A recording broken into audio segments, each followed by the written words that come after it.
संविधान सभा की, वापिस सुन लेना, संविधान सभा के चुनाव, संविधान सभा के चुनाव, संविधान सभा के क्या होते हैं, चुनाव होते हैं। कब होते हैं, जुलाई अगस्त 1946 को।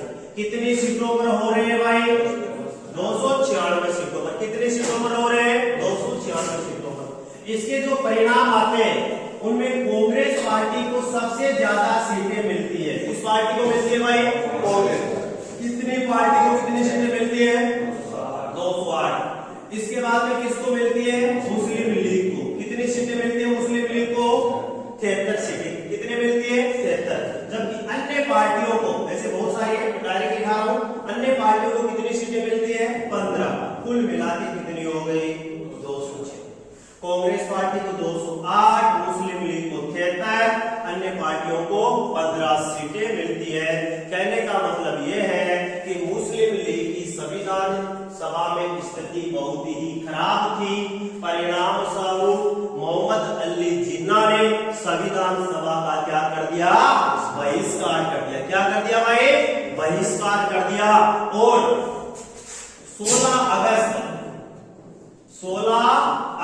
1946 को प्रत्यक्ष कार्रवाई दिवस के रूप में मुस्लिम लीग के द्वारा मनाया गया। बहुत बार कंपटीशन एग्जाम में पूछा जाता है, मैंने बोला ना प्रश्न याद होना जरूरी है, उत्तर अपने आप याद होंगे कि 16 अगस्त 1946 को मुस्लिम लीग के द्वारा कौन सा दिवस मनाया गया, प्रत्यक्ष कार्रवाई दिवस। प्रत्यक्ष कार्रवाई दिवस का मतलब था कि मुस्लिम लीग के द्वारा अंग्रेजों के समक्ष ये बात रख दी गई कि अब द्विराष्ट्र सिद्धांत का पालन किया जाए। द्विराष्ट्र सिद्धांत क्या था कि ब्रिटिश भारत किसी एक कौम का देश न होकर 2 कौमों का देश होगा, हिंदुओं के लिए हिंदुस्तान और मुसलमानों के लिए पाकिस्तान।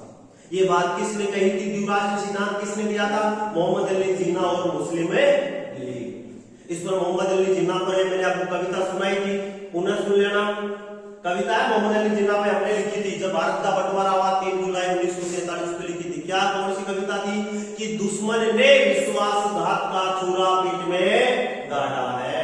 अरे दुश्मन ने विश्वासघात का छुरा पीठ में गाड़ा है, शिमला समझौते में लिखे मानचित्रों को काढ़ा है।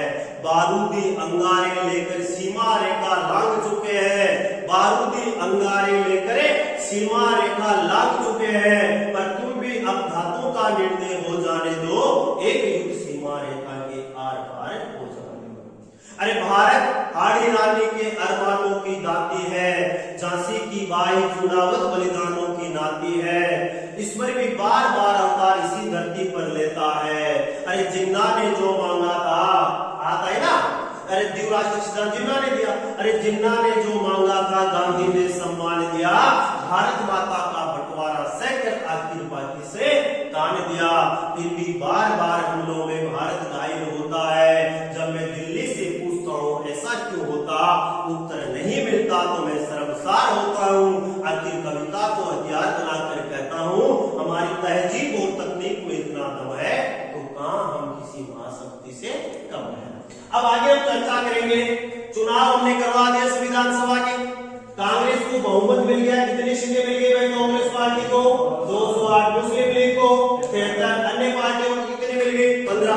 मुस्लिम लीग की स्थिति क्या हो गई, कमजोर। परिणाम स्वरूप मुस्लिम लीग ने संविधान सभा का क्या कर दिया, बहिष्कार कर दिया और प्रत्यक्ष कार्रवाई दिवस के रूप में मनाना शुरू कर दिया। कब मनाया, 16 अगस्त 1946। अब आगे चर्चा करते हैं। अब बात करते हैं संविधान निर्माण की प्रक्रिया। देखो शॉर्ट में, क्योंकि डीपली नहीं बता के केवल शॉर्ट में बताता हूं। संविधान निर्माण की प्रक्रिया आपके बहुत सारे कंफ्यूज आज तक जो आपने पढ़े हैं वो आज आपके क्लियर हो जाएंगे। हम बहुत सारी चीजें ऐसी पढ़ते हैं जो रटी रटाई बातें हैं, लेकिन मैंने इन पर विचार किया, विमर्श किया। लोकसभा की वेबसाइट से, राज्यसभा की जो साइट है वहां से संविधान की बहुत सारी किताबें पढ़ी और उसके बाद में मैं आपको तथ्य, स्पष्ट तथ्य बताऊंगा कि संविधान निर्माण की प्रक्रिया किस प्रकार है। संविधान सभा का गठन हम पढ़ चुके हैं। संविधान सभा की प्रथम बैठक कब होती है, 9 दिसंबर 1946। कब होती है? 9 दिसंबर 1946। संविधान सभा की प्रथम बैठक कब होती है भाई? पक्का याद है सबको? यहां से बहुत बार कंपटीशन में एग्जाम में क्वेश्चन आता है कि संविधान सभा की प्रथम बैठक कब हुई? 9 दिसंबर 1946।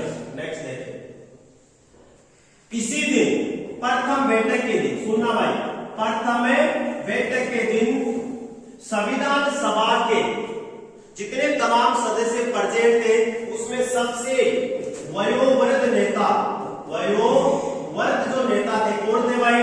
डॉक्टर सच्चिदानंद सिन्हा। डॉक्टर सच्चिदानंद सिन्हा को संविधान सभा का अस्थायी अध्यक्ष बनाया गया। क्या बनाया गया भाई? अस्थायी। ये सबसे ज्यादा बार पूछा जाता है कि संविधान सभा के अस्थायी अध्यक्ष कौन थे? कौन थे भाई? सच्चिदानंद सिन्हा। क्यों बनाया गया? क्योंकि ये संविधान सभा में उस समय सबसे वयोवृद्ध नेता सना बुजुर्ग आदमी कौन हा? सच्चिदानंद जी सिन्हा। एक खातर कायो अन्य सभी लोगों के द्वारा इनको सर्वसम्मति से क्या चुन लिया गया? संविधान सभा का अस्थायी अध्यक्ष चुन लिया। नेक्स्ट बात, जब ये प्रथम बैठक हुई इस दिन कुल मिला के 207 सदस्य संविधान सभा में क्या थे? प्रेजेंट। कितने सदस्य प्रेजेंट थे भाई? 207। जबकि जो पूरा सत्र चला, पहला जो पूरा सत्र चला उसमें टोटल कितने सदस्यों ने भाग लिया था? ये तो क्विज वाले क्वेश्चन याद है। प्रथम बैठक में कितने सदस्य शामिल थे? 207। जबकि पूरा का पूरा जो सत्र चला उसमें कितने सदस्य शामिल थे? 207। ठीक है। नेक्स्ट क्वेश्चन की बात करें, संविधान सभा की तीसरी बैठक होती है, कब होती है भाई? 11 दिसंबर 1946। तीसरी बैठक कब होती है? 11 दिसंबर 1946। इस दिन किसको भाई? डॉक्टर राजेंद्र प्रसाद जी को क्या बनाया गया? संविधान सभा का स्थायी सभापति। अध्यक्ष नहीं कहलाता है, क्या कहलाते थे? स्थायी सभापति। सच्चिदानंद सिन्हा के लिए तो किस शब्द का यूज किया गया है? अस्थायी अध्यक्ष का। किसका यूज किया गया? अस्थायी अध्यक्ष का। जबकि डॉक्टर राजेंद्र प्रसाद के लिए किसका यूज किया गया है? स्थायी सभापति का। किसका यूज किया गया? स्थायी सभापति। साथ में एक क्वेश्चन और बता देता हूं, डॉक्टर राजेंद्र प्रसाद संविधान सभा के प्रथम वक्ता भी थे। डॉक्टर राजेंद्र प्रसाद संविधान सभा के प्रथम क्या थे? वक्ता थे। कोई दिक्कत नहीं होगी।